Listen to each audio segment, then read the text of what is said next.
De lutte anticorruption a tenu lundi dernier son assemblée générale annuelle.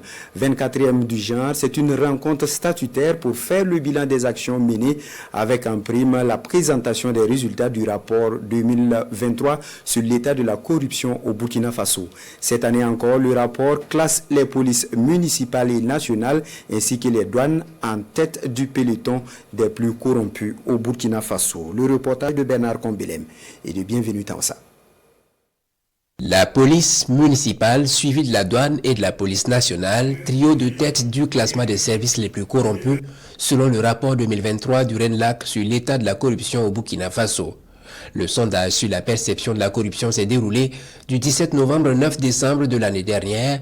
Il a touché plus de 2800 personnes réparties dans 13 villes, dont 12 chefs-lieux de région. La principale cause de la corruption, c'est la faiblesse de l'intégrité des agents qui s'adonnent à cette pratique. Ensuite, l'impunité.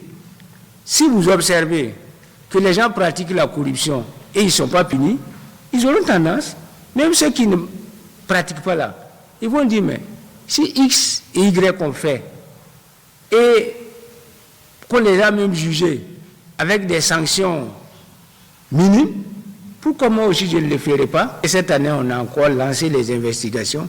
On va voir si la tendance se consolide ou bien si c'est un feu de paille.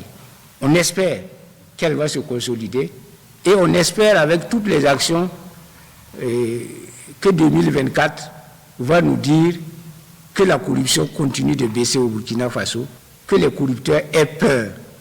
Parce que les adultes, pour qu'ils changent de comportement, en définitive, il faut qu'ils aient peur.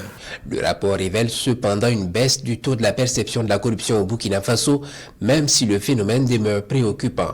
Le réseau national de lutte anticorruption souligne qu'en 2023, plus de 729 cas de dénonciation de corruption ont été enregistrés, ce pourquoi il invite le gouvernement à traduire le discours anticorruption en actes politiques concrets à travers l'exemplarité, la transparence et la redevabilité dans la gestion des affaires de l'État, ainsi qu'au renforcement du pouvoir judiciaire.